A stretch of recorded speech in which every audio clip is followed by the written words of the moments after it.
Durante 12 años el mundo a mi alrededor había estado en silencio. No tranquilo, solo silenciado. Ese tipo de silencio que amplifica lo que no se dice, que estira las distancias entre las personas y convierte cada sonrisa en un rompecabezas que no puedo descifrar. Mi casa en las lomas de Polanco, con sus molduras elegantes escaleras que crujen y vistas al Parque Lincoln, alguna vez estuvo llena de música. Ahora era una cáscara de madera pulida y alfombras suaves, un lugar donde el sonido se había ido hace mucho. La carta llegó un jueves por la mañana bajo un cielo gris. El sobre era discreto, con el sello del Instituto Neurológico de la Ciudad de México.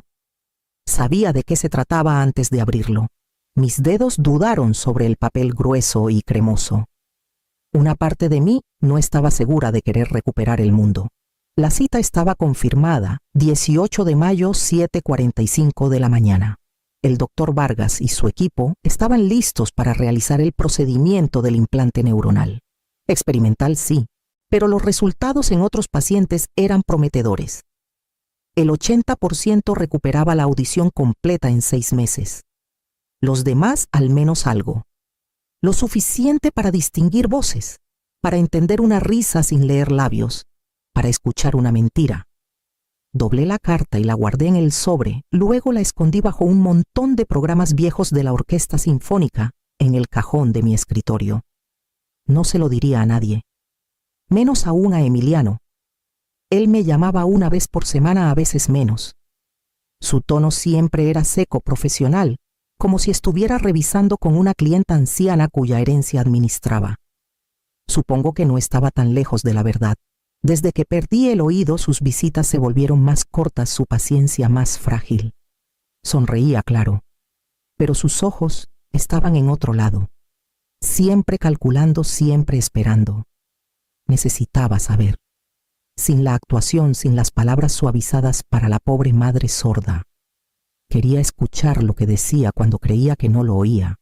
Esa noche se lo conté a Rosario. Ella estaba preparando té en el solarium, con la luz de la primavera entrando por las cortinas de encaje. Observé cómo se movían sus manos, firmes y precisas como siempre. «Tengo una cita», dije con señas lentamente. «El próximo jueves. La cirugía». Sus ojos se abrieron y se llevó una mano a la boca. «Ay, señora», respondió con señas. «Gracias a Dios». Levanté un dedo. «Nadie más puede saberlo. Prométeme», asintió conteniendo lágrimas. «Le doy mi palabra».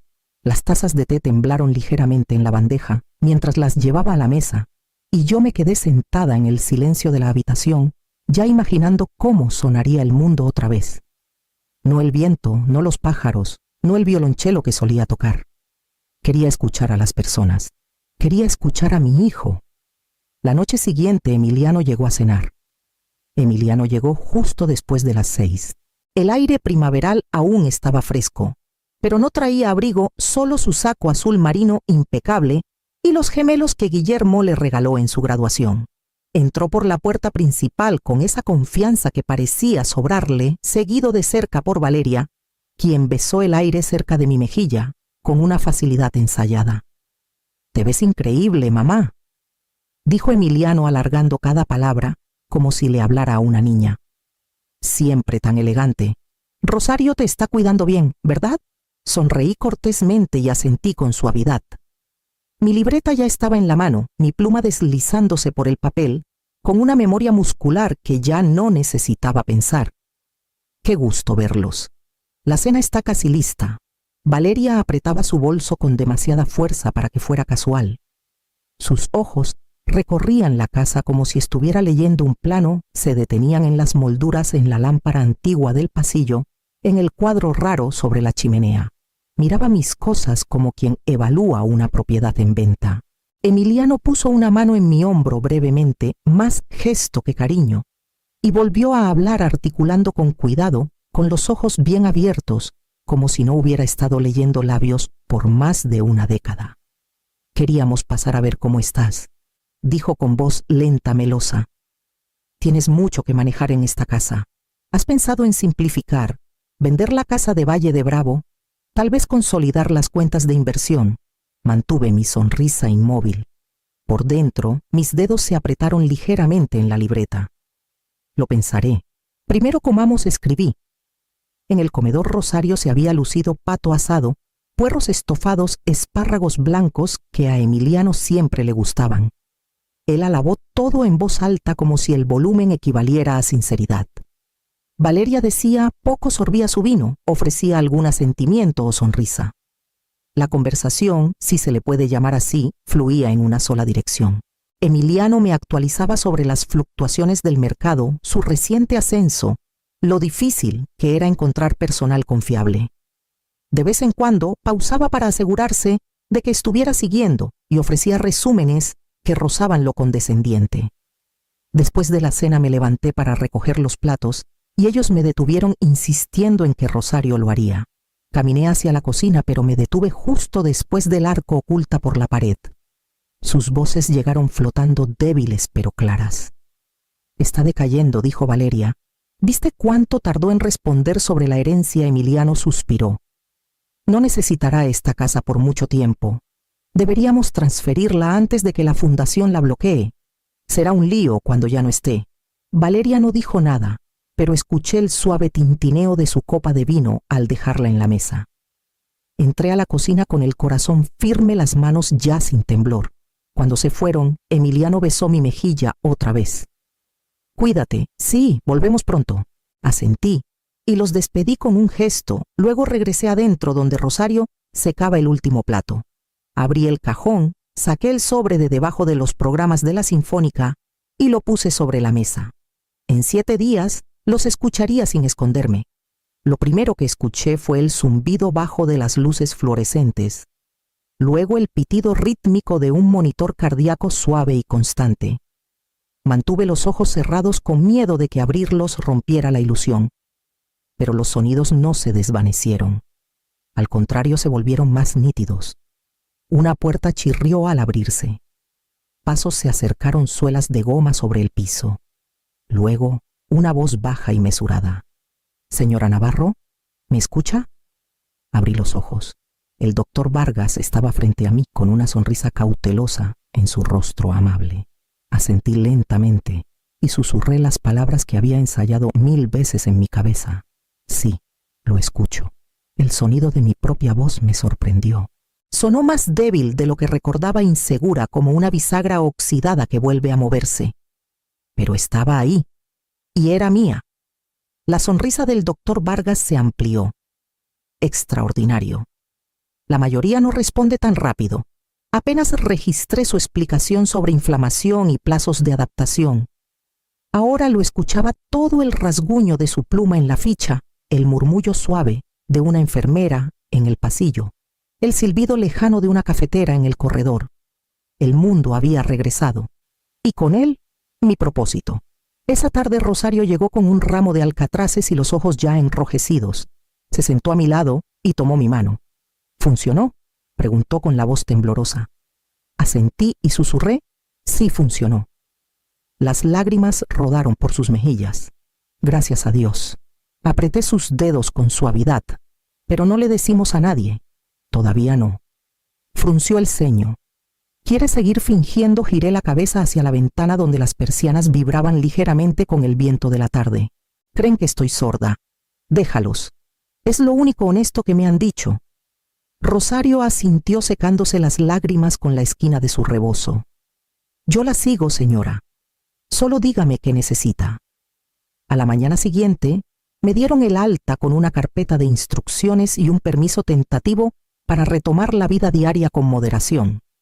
Nada de ruidos fuertes, nada de sobreestimulación, reintegración gradual. Pero la moderación no me interesaba. Tenía una casa llena de fantasmas, un hijo lleno de secretos y una voz que nadie sabía que había recuperado. Cuando llegamos a la casa en Polanco y salí al aire brillante de la mañana, ya podía escuchar las cerraduras girando dentro. 2 días después de la cirugía, la casa ya no se sentía como un mausoleo. Volvía a respirar. Cada tic del reloj de pie, cada crujido del piso, cada roce de tela, tenía una voz que había olvidado. Me movía en silencio, adaptándome al sonido en capas, dejando que las paredes me enseñaran lo vivas que siempre habían estado. Emiliano llamó esa tarde. Rosario contestó el teléfono de la casa como siempre. Yo estaba en el estudio con la puerta entreabierta cuando me trajo el auricular y me guiñó un ojo. Presioné el botón de altavoz y lo dejé en el escritorio mientras me movía a un lado fuera de la vista. Sí sé que el tiempo es corto, dijo Emiliano con voz cortante. Pero son movimientos temporales. Ya ni revisa los saldos. Estamos manejando su exposición. Una pausa, una risa. Sí, la estructura del fideicomiso está desactualizada. Estoy en eso. Solo transfiere los fondos a la cuenta de retención para el viernes. Líneas limpias, sin alertas. Colgó antes de que Rosario regresara con el té. Mantuve mi expresión neutra y le agradecí en voz alta antes de recordarme a mí misma. Garabateé un rápido gracias en mi libreta y se la pasé por la mesa. Esa noche Emiliano llegó sin avisar. Traigo a un colega, había escrito en un mensaje. Solo para hablar de opciones. No te preocupes, nada formal. Llegaron 1 hora después. Yo estaba en la sala hojeando una antología de música cuando entraron. No levanté la vista. No necesitaba hacerlo. Esta es la sala trasera, le dijo Emiliano al extraño. El terreno termina justo después del muro del jardín, pero el desarrollador de al lado está dispuesto a fusionar parcelas. Si nos movemos rápido, podemos obtener los permisos antes de que las cosas cambien. ¿Ella está de acuerdo con vender?, preguntó el hombre. No está exactamente en posición de objetar, dijo Emiliano bajando la voz. Mantuve las manos quietas en mi regazo. A la mañana siguiente llamé a Mauricio Elías. Necesito una auditoría privada, dije con calma. Cada cuenta, cada activo, cada transacción ligada al nombre de Emiliano. No hizo preguntas, solo un seco entendido. Empiezo hoy. Nos reunimos después en su oficina donde dicté cambios para un nuevo testamento. Diferentes asignaciones, fideicomisos para caridad, protecciones de activos, el nombre de Emiliano eliminado de cada cláusula de control. Pero le dije a Mauricio que no lo presentara. Todavía no. Guárdalo hasta que yo diga, dije. Necesito observar un poco más.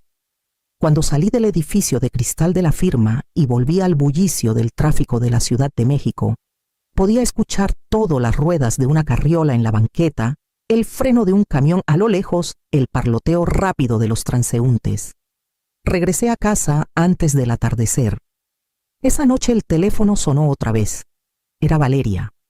La voz de Valeria flotó por la escalera antes de que me diera cuenta de que estaba en la casa. Había dejado la puerta del estudio entreabierta con los audífonos ajustados para atenuar el zumbido metálico de la ciudad más allá de las ventanas. Debió pensar que estaba dormida. Ya ni parpadea cuando hablas de sus cuentas, dijo Valeria con una risa afilada. Es como tener una mascota muda que es dueña de una mansión. Emiliano no respondió de inmediato. Escuché la duda, una pausa, un cambio de peso, tal vez incomodidad. No deberías hablar así de ella, dijo al fin. Por favor, se burló ella. Tú mismo lo dijiste, ya no está aquí de verdad. Es una firma. Esa casa vale 4 veces lo que valía hace 10 años. Dijiste que quería apoyar tu futuro. Lo quería, murmuró Emiliano. Pero no creo que se refería a esto. Me recargué en la silla, el silencio entre sus palabras más fuerte que cualquier cosa que dijeran. No era culpa lo que lo detenía, era incertidumbre. Eso de alguna forma lo hacía peor. Cuando se fueron, Rosario entró con ropa doblada y ojos que veían más de lo que dejaban ver. ¿Por qué espera?, preguntó con suavidad. Ya tiene suficiente. El abogado, los documentos, la verdad. Podría terminar con esto ahora. La miré con el algodón limpio de las toallas dobladas entre nosotras y sentí el dolor profundo en el pecho otra vez. No era rabia, ni siquiera tristeza. Algo más pesado, porque aún no sé quién es, dije. Sé lo que ha hecho, pero no por qué. No del todo. Necesito ver todo de él, hasta el final. ¿Siempre fue por el dinero o algo cambió en el camino? Rosario no respondió, solo asintió con los labios apretados, como si guardara algo que no estaba lista para decir. Dejó las toallas a mi lado, rozando mi hombro con una mano antes de irse. Me quedé en la silla mucho después, de que se fue escuchando el tic-tac del reloj del pasillo, el sonido lejano del piano de un vecino colándose por las rejillas. A la mañana siguiente, Emiliano llamó y preguntó si podía pasar otra vez. Solo nosotros dos. Tengo unas ideas que quiero platicar, dijo. Le dije a Rosario que pusiera la mesa para el almuerzo. Le pedí a Rosario que bajara la vajilla del aparador alto, la que usamos para la fiesta de retiro de Guillermo, y mi última cena en la universidad. Arqueó una ceja, pero no dijo nada. Solo preparó la mesa con su gracia habitual, copas de cristal cubiertos de plata, servilletas de tela dobladas como flores. Elegí un bordó, de la cava uno que sabía que Emiliano no resistiría. Había envejecido mejor que algunas personas que podría mencionar. Llegaron puntuales Valeria con un vestido esmeralda impecable y Emiliano con un saco planchado esforzándose demasiado por no parecer ansioso. El aroma del pato asado llenaba la casa cálido y familiar. De fondo sonaba un violonchelo suave, una pieza que solía enseñar. Vi sus ojos dirigirse al sistema de sonido, intentando adivinar si aún podía apreciarlo. Nos sentamos y hablaron. Sobre lo ocupado que estaba el mercado, sus planes para simplificar mi herencia, para aliviar la carga de la propiedad. Emiliano lo explicó con cuidado sin alzar la voz, siempre inclinando sus palabras hacia la preocupación. «Has hecho tanto, mamá», dijo con suavidad, con las manos cruzadas como sacerdote en un confesionario. «Déjanos cuidarte ahora. Solo unas firmas para quitarte la logística. Nada cambiaría en el día a día». Valeria asentía a su lado con una expresión moldeada en apoyo suave.